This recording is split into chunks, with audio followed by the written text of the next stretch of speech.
নমস্কার, আমি অভিজিৎ বলছি। ইউটিউব চ্যানেল এবং ফেসবুক পেজে আপনাদেরকে স্বাগত জানাই।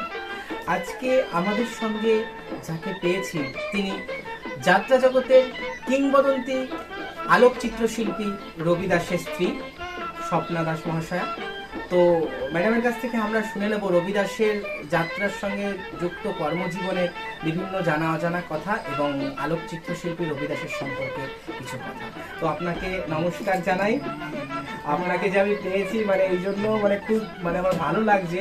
তো রবি দাস সম্পর্কে যদি আপনি প্রথমে কিছু বলেন যে ওনার ফটোগ্রাফিতে আসা কিভাবে, কি শুনেছেন আপনি ওনার মুখে, প্রথম ওনার শুরুটা কিভাবে?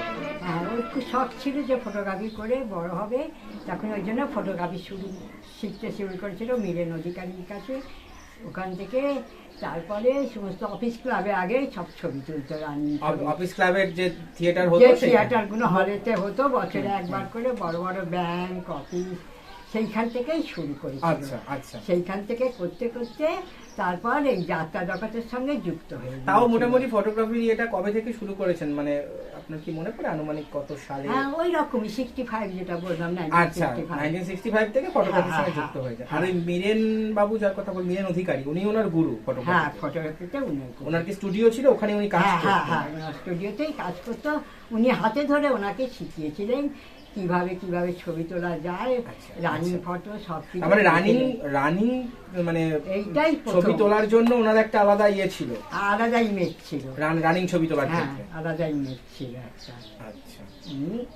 যাত্রার সঙ্গে মোটামুটি কবে নাগাদ উনি অ্যাসোসিয়েট হলেন? ওই তারপরেই ওই আমি 67 থেকেই যাত্রার সঙ্গে খুব ভালোভাবে ইমেজ হলো আস্তে আস্তে ধীরে ধীরে। তখন যাত্রা এত কোনো উন্নতিও ছিল না, নামও ছিল না, কিছুই নয়। তারপর উনি এ করলেন যে আমি যাত্রাটাকে প্রচার করবো সবার সামনে। আর কলকাতায় তো মোটেই ছিল না, গ্রাম বাংলাতেই তখন হতো। যাত্রা সেই সময় যে নবজাগরণটা হলো তাতে রবি দাস একজন সহায়ক ভূমিকা গ্রহণ করলেন। হ্যাঁ, সহায়কের ভূমিকায় করে উনি আস্তে আস্তে তারপর আনন্দবাজারের সঙ্গে উনি যুক্ত ছিলেন। হ্যাঁ, এবার আনন্দবাজারের সঙ্গে যুক্ত হওয়ার ব্যাপারটা বলুন। প্রবোধ বন্ধু অধিকারী ওনাকে আনন্দবাজারে ছবি দেওয়ার জন্য বা ফটোগ্রাফার হিসেবে আনন্দবাজারের হয়ে কাজ করানোর জন্য হ্যাঁ ওনাকে পরিচয় করিয়ে দিয়ে, তখন যে মালিক ছিল আর কি সেই সময়, তখন ওনার সঙ্গে পরিচয় করিয়ে দিল এবং ওনারা ওকে খুব ভালোবেসে। আনন্দবাজার কি ওনাকে অফার দিয়েছিল পার্মানেন্ট স্টাফ হওয়ার জন্য? হ্যাঁ, অনেকবার। আচ্ছা। কিন্তু উনি স্থায়ী চাকরি করবেন না, উনি কারোর বন্ধনে আবদ্ধ চান না বলে তিনি আস্তে আস্তে ওই যাত্রার ওপর তখন কারণ তখন তো তোমার যাত্রার জন্যে সেই রাজ্যকে ধরো বেলায় আসতো, আবার খেয়ে দিয়ে বেরিয়ে যেত যেখানে যাত্রা আরেকটা দলের সঙ্গে। এইভাবে আনন্দবাজারে ছবি বার করার পর থেকে যাত্রার উন্নতি হলো খুব। সব এই জ্যোৎস্না দত্ত, তারপরে বীণা দাশগুপ্তই বলো, যেই বলো, সব কিছুর সঙ্গে উন্নতি হতে লাগলো। তারপর এই যে আপনি বলছেন জ্যোৎস্না দত্ত বা বীণা দাশগুপ্তার কথা, জ্যোৎস্না দত্তর সাথে আপনাদের পারিবারিক সম্পর্ক বা রবি দাসের সঙ্গে ওনার সম্পর্ক কেমন ছিল এই সমস্ত কিংবদন্তি নায়িকাদের সঙ্গে? প্রচন্ড সুন্দর ছিল, একবারে আপন নিজের দিদির মতো। আর ওনারা ওকে নিজের ভাই, আমাকে ভাই বোন, এইভাবেই আমাদেরকে গ্রহণ করে। জ্যোৎস্না দত্তের সঙ্গে কোনো স্মৃতি যদি আমাদের সঙ্গে শেয়ার করেন, কোনো বিশেষ ঘটনা জ্যোৎস্না দত্তের সাথে, গুরুদাস ধারার সাথে কাটানো আপনাদের কোনো? হ্যাঁ, ওর বাড়িতে গিয়ে আমরা কাটাতাম একসঙ্গে। হ্যাঁ, আবার একসঙ্গে গাড়ি করে শোয়ে যাওয়া আসা, এইগুলো সব করেছি। স্বপন কুমার, সব কিছু ওনাদের সঙ্গে আমরা করেছি। স্বপন কুমার যেখানে যেতেন আমাকে সঙ্গে ছাড়া যেতেন না, বাইরে ধরো ঘুরতে যাবে, বেড়াতে যাবে। রবি দাস বলতে স্বপন কুমার এক বাক্যে একদম অজ্ঞান বলা যায়। হ্যাঁ হ্যাঁ হ্যাঁ। আর জ্যোৎস্না দত্তের কোনো অভিনয় দেখার কথা যদি আপনি বলেন, জ্যোৎস্না দত্তের কোনো অভিনয় যাত্রাপালা দেখেছেন আপনি, সেই ব্যাপারে যদি কিছু বলেন। অনেক নামগুলো আমি এখন অত মনে নেই। জ্যোৎস্না দত্তের বৈজি বাবুরা তো একেবারে বিখ্যাত। বৈজি বাবুরাতে উনি ছবি তুলেছিলেন। হ্যাঁ হ্যাঁ। এবং বিল্লমঙ্গল চিন্তামণি। হ্যাঁ, এইসব। আর বৈজি বাবুরাতে তো দারুণ গান, জ্যোৎস্না দত্তের সে অভিনয়, গুরুদাস দ্বারা। আর ওই দৃশ্যটা কেমন ছিল যেখানে আগুন জ্বলছে এবং জল পড়ছে, নিভে যাচ্ছে? ওরে বাবা, সে একদম বলতে পারবো না যে কি সুন্দর। তখন যাত্রার প্রাণ ছিল, একটা সুন্দর প্রাণ ছিল। বিনাদিরও তাই, যখন ওই নটি বিনোদিনী করলো থেকে আপনি দেখেছেন? হ্যাঁ, কতবার দেখেছি, একবার নয় কয়েকবার। বলতো না তুই আয়, তুই থাকবো, তাই আমি গিয়ে দেখেছি করেছি, সব কিছু হয়েছে। মানে আপনাকে নিজের ভাইয়ের বউয়ের মতোই দেখতো না? হ্যাঁ, আর স্বপন কুমার তো মানে বলছি তো আমাকে সব কিছুতে নিজের কাছে নিয়ে যেত, নিজের গাড়িতে নিয়ে যেত, তুলে যেত, পৌঁছে দেওয়া। তারপরে যেসব মালিকরা ছিল যারা, আমি সব মালিকদের দিনেশদার নামটা মনে পড়ছে, তারপরে মাখনলাল নট্ট, মাখনলাল নট্ট, বদ্রীনাথ শীল, বদ্রীনাথ শীল, তিলকড়ি গুচ্ছাই। হ্যাঁ, সব সব মানে এত ভালোবাসতো, এত ভালোবাসতো। তারপর ওই যে ভারতীয় অপেরার কালীপদ ঘোষ, হ্যাঁ, আর তার ওর যে ম্যানেজার না একটা জানকী মেদ্দা, জানকী মেদ্দা, উনি খুব সবার সঙ্গে মানে প্রচণ্ড প্রচণ্ড। তারপর তো বাদ বাকি সব আছে, বেলাদির বাড়িতেও গেছি, অনেকবার করেছি। তাই একদম। বীণা দাশগুপ্তের সঙ্গে আপনাদের বীণা দাশগুপ্তার পালা দেখা বা ওনার সাথে ব্যক্তিগত সম্পর্কে যদি কিছু বলেন, বীণা দাশগুপ্তার ব্যাপারে যদি কিছু স্মৃতি আমাদের কাছে সঙ্গে শেয়ার করেন। হ্যাঁ, বীণাদির সঙ্গে তো আমরা সবসময় যেতুম, আসতুম, করতুম, একসঙ্গে ঘোরা, বেড়ানো, আপনি ওনার, যাত্রা দেখা, নটি বিনোদিনী, অচল পয়সা, মামাটি হ্যাঁ। মানুষ সব দেখেছি। সব সব মীরার দেখেছি। বধুয়া? হ্যাঁ, মীরার বধুয়া তো কতবার যে দেখেছি, বলবার কথা নয়, অনেকবার দেখেছি। এত মানে তখন ওই নিয়ে যেত আর কি, ওরা বলতো চল, আমি তো আর কতবার দেখবো। তারপর চলো তুমি চলো সব। তা আপনি তো এই মানুষগুলো সঙ্গ করেছেন, তো আপনার কি মনে হয় যে এরা কি সাধারণ মানুষ ছিল বলে? তো আমার মনে হয় না। না, দোস্ত দত্ত বা না, বীণা দাশগুপ্ত এই একটা ঈশ্বর দত্ত ওদের শক্তি ছিল, মানে একটা ঈশ্বরের অংশে এরা এসেছিল পৃথিবীতে। একটা পৃথিবীতে এসেছিল, কার্য করে চলে গেছে আর কি। এবং আর আসবেও না, আর ওই সৃষ্টিও হবে না। তো স্বপন কুমারের ব্যাপারে কিছু বলুন, কোন স্পেশাল? স্বপন কুমার তার প্রথম স্ত্রী, ছেলেদের সঙ্গে আমার খুবই পরিচয় ছিল।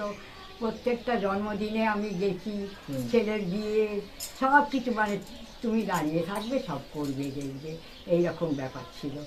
এইরকম ভাবে আমাকে নিয়ে ভালোবাসা দিয়ে, মানে আপনি ওনাদের পরিবারেরই একজন ছিলেন। হ্যাঁ, মোট আমাদের কথা কাছে- আপনি মানে কোন কোন যাত্রাপালার বড় বড় কাল প্রোডাকশনের সঙ্গে রবি দাসের ফটোগ্রাফি যুক্ত ছিল আপনি দেখেছেন যে? নট্য কোম্পানি থেকে শুরু সব করে সব নাটক। হ্যাঁ। সবার একটা সময় পুরোটাই বাবা ছিল, পুরো সব পুরো। বুঝেছো? কাউকে পুরো পার্টি চিত্র পাড়াটাই। ফটোগ্রাফার ছিল। ফটোগ্রাফার ছিল না, থাকলেও no রবি দাস one, তারা নেগলেক্ট টপে। করতো, তারা খুব নেগলেক্ট করতো। no আচ্ছা। one, মানে একটা সময় বাবা পুরোটাই বাবা।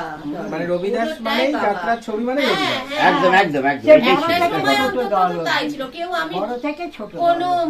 ফটোগ্রাফারের না না, প্রচুর আমরাও জন্য দেখিনি, করেছি। আমরাও হ্যাঁ। অনেক ছোট থেকে আছি, আমরাও দেখিনি, বলছি তো তাই। আমরাও রবি তখন কাপুরই কোনো জানি। পুরোটাই বাবা ফটোগ্রাফার ছিল, বড় ছোট বলে। কোনো ফটোগ্রাফারই ছিল না, যাত্রা একমাত্র দল রবি বাবা, দাসই ছিল। এই যে এবং এই যে শান্তিপুরের কথা বলছে। যখন 1973 সালে প্রথম যাত্রা উৎসব হলো, সেই সময় এই উৎসবগুলো যে রবি দাসের হ্যাঁ, একদম। হ্যাঁ, একদম হ্যাঁ। গভীর ভাবে, গভীরভাবে। গভীর ভাবে ছিল, একদম সব কিছু একদম। তারপরে তো কত লোক ওনাকে যদি পাস জীবিত দিত। আমি পেতাম তাহলে খুব ভালো ও হতো। বাপরে। তুমি যত না কি তোমার কি হতো না বড় হতো বড় জানি লোকেরা না। পাশ চাইতে আসতো। আমাদের আচ্ছা, আচ্ছা। এই ভেবে হতো যে তুমি বাবার সঙ্গে পরিচয় হয়েছে। না, আমি সেই তাগিদটা অনুভব করেছি, কারণ আমার কাজের সূত্রে রবি দাসের পরিবারের সঙ্গে যোগাযোগ আমার করতেই বাবার হতো। আনন্দ হবে ভেবে আনন্দ আর হতো আর কি। এমনি তারপরে উনি যখন মানে খুব পরিচিত হয়ে গেলেন, তারপরে ওনার কোনো ছাত্র যারা ফটোগ্রাফি ওনার কাছে শিখেছে বা সেই ধরনের কোনো ব্যাপার বা শেখানোর না, ক্ষেত্রে? দু একজন এসেছে, হ্যাঁ, অনেক শিখেছে, এসেছে, কিন্তু কেউ কেউ stay থাকতে করেনি। পারেনি। সব অন্যরকম। হুম। অনেকেই কেউ থাকতে এসেছে পারেনি। জানো তো, অনেক কিছুদিন থাকতো, পেছন পেছন ঘুরলো, কিন্তু এরকম কিন্তু সুবিধাজনক stay করতে কেউ পারেনি। নেই। অত হ্যাঁ। পরিশ্রমও খুব ছিল। তা মোটামুটি কতদিন অবধি উনি দলের সঙ্গে যুক্ত ছিলেন ছবি তোলার ক্ষেত্রে? এই যে মানে মৃত্যুর প্রায় আগে অবধিও প্রায় প্রায়, হ্যাঁ, হ্যাঁ, মৃত্যুর ওই আগে করোনা অবধিও থেকে প্রায় বন্ধ করে হয়ে গেছে, করে গেছে। আচ্ছা, তার আগে অবধি উনি যুক্ত ছিলেন? আগে অবধি যুক্ত ছিল। মানে 2015-16 পর্যন্ত যুক্ত ছিলেন? হ্যাঁ, মোটামুটি আর ছিলেন, করোনার আগে মোটামুটি তো ছিলেন। চলেই গেলেন 18-য়, হুম। আর তার মানে যুক্ত ছিলেন। সব চলে আসতো, করতো, সবাই এসে সব ছবি চাইতো, এই পুরনো ছবি চাইতো সবাই খুব। ওনার কাছে- অর্থনৈতিক সহযোগিতাও করেছে অনেক দলের ক্ষেত্রে। বাবা। আচ্ছা হ্যাঁ। আচ্ছা, ফিনান্সের টাকা কম পড়লে রবি দাস হেল্প করেছে? হ্যাঁ, হ্যাঁ, তবে বাস চলেছে। আচ্ছা। ওটা মানে অলিখিত কিন্তু ওইগুলো। হ্যাঁ। এইটা আরেকটা বুঝে খুব বড় মানে কাজ উনি করেছিলেন, সেটা হচ্ছে যাত্রার বিভিন্ন একাল সেকাল নিয়ে উনি দু হ্যাঁ, চারবার একাল সেকাল। ফটোগ্রাফির একটা হ্যাঁ। এক্সিবিশন করেছিলেন। এক্সিবিশন করেছিলেন, করেছিলেন। হ্যাঁ, হ্যাঁ। তো সেই ব্যাপারে কিছু বলুন। সেই ওখানে প্রদর্শন করছিল, ওটা কি সরকারি ওখানে তরফ থেকে সবাই হয়েছিল? খুব না, সরকারি কাজ নিজের নিজেই দায়িত্বে। খরচে। হ্যাঁ, কেউ করেনি। দু আচ্ছা। একজন আর্টিস্ট হ্যাঁ, বড় বড় sponsor, হয়তো sponsor দু একটা করেছিল, sponsorship যারা পেয়েছিল যাত্রাকে বা এই ভালোবাসতো। করছিল। সম্পূর্ণ আর নিজের নিজের হাতে। খরচায় করেছে। কিন্তু রেসপন্স পেয়েছে ভালো, প্রচুর লোক আমিও দেখেছে, গেছি জানো, করেছে। 3 বারই হয়েছিল, গেছিলাম। সাংবাদিকরা সব এসেছে, সবাই বলেছে আপনার ও জন্য ভবনেন্দ্র কিছু ভবনে করবো। একবার আমি বোধহয় সেদিন গিয়েছিলাম, অনামিকা সাহা আরো কে কে সব এসেছিল, ওনার হ্যাঁ, সাথে রাজু বড়ুয়া ওনার এরা সাথে সব এই যে গিয়েছিল। পুরুষ রানী যারা ছিলেন, চপল রানী, ছবি রানী, এনাদের সাথে কেমন সম্পর্ক ছিল বা এনাদের ছবি টবি হ্যাঁ, হ্যাঁ। তুলেছেন সেই সময়? হ্যাঁ, সেই সময় তুলেছে, ছিল কিছু কিছু, জানি না এই তুমি বইতে আছে কিনা, আমি ওইটাও আপনি ওনাদের কোনো অভিনয় দেখেননি বোধহয়, ছবি রানী? আমি দেখেছি। দেখেছেন? হ্যাঁ। ছবি রানীর অভিনয় দেখেছেন? আমি নাম এখন মনে করতে পারছি আমি না। দেখিনি তো। হ্যাঁ, আমি ওই আমি দেখেছি। বীণা দাশগুপ্ত আমি বুঝতেই পারিনি যে ও আমি করেছি। মানে কোন- চেনেন? হ্যাঁ, তাই? আমি অভিনয় করেছি, ও, ছবি রানীর সঙ্গে। ওইটা আবার ঠিক আমার অতটা ছবি রানীর সঙ্গে অভিনয় করেছি আমি। হ্যাঁ অভিনয় করেছি, তাই? হ্যাঁ। এই আর কি সব। তো আপনি যেটা দেখালেন এখন একটা গুপ্তধন আপনি রেখে দিয়েছেন খুব সযত্নে, জ্যোৎস্না দত্তের পানের ডিব, এটা সেটা তো সত্যি খুব একটা ভালো জিনিস। আর বলছি যে, এত কাজ উনি করেছেন, তো সে অর্থে ওনাকে কখনো কোথাও অ্যাকনলেজ করা হয় কোনো সম্মান দেওয়া হয়নি না। তবে সুব্রত মুখার্জি কিছুটা করবে বলেছিল, তা সরকার থেকে বলেছিল কিছু করবে, করেনি। তারপর যাত্রাপাড়া থেকেও বলেছিল ওনাকে একটা পেনশন মতন দেওয়া হবে, যখন চোখটাও তো আস্তে আস্তে হুম। করতে করতে খারাপ হয়ে গেল। সে পেনশনও এটাই। পায়নি শেষ পর্যন্ত। কিন্তু শেষ পর্যন্ত নাম উঠল না, নাম পেল না, আচ্ছা আচ্ছা। কোনো কেউ কিচ্ছু দিল না একদম, মানে সবাই মুখে বলেছে, কাজে কেউ করেনি। তাহলে আপনাদের বিয়ে কবে হয়েছিল? 67-এ, 1967-এ। 67-এ আপনাদের বিয়ে হয়। আচ্ছা, আপনার বাড়ি কোথায় ছিল? আমরা কলকাতা, প্রপার এই কলকাতায় আচ্ছা, আমার মানে জায়গা। উনিও কলকাতাতেই জন্ম, এখানেই মানুষ হয়েছেন, আপনিও তাই? হ্যাঁ, ওনার কোথায় বেরিয়ে জন্ম, কোথায়? কলকাতার? না ওদের তো আসল হচ্ছে ওই কাটোয়াতে? কাটোয়া বর্ধমান। হ্যাঁ, আর কলকাতা আহিরি টোলা? আজ প্রায় থাকতো, দাদা চাকরি পেল, সরকারি চাকরি, তখন আইডি তলায় চলে এসেছিল। আচ্ছা, তার মানে এই হতাশাটা ওনার মৃত্যুর দিন পর্যন্ত ছিল, যে সেভাবে ওনাকে কোথাও অ্যাকনলেজ করা হলো না, বা না। সেইটা নিয়ে একটা ক্ষোভ বা একটা হ্যাঁ, হতাশা নিজের মনের আমিও মধ্যে ছিল। অভিমান খুবই করেছি, ছিল। ওই যে জন্যই তুমি তো কেন আমরা আরো- আবার যাত্রা দেখার শেখাল। হ্যাঁ, তুমি কি পাচ্ছ? এই যে এত সব আসছে, দেখছে, এত কিছু বলে যাচ্ছে, কিন্তু কেউ তো কোনো দাম দেয়নি। কিন্তু ওনার যে এত বড় সংগ্রহ, তার কিছুই আজকে আর অবশিষ্ট নেই। না, আর অবশিষ্ট নেই। এইটাই, এই যা সামান্য কিছু আছে আমি তোমাকে দিলাম, দেখালাম, এই আর কি বলবো।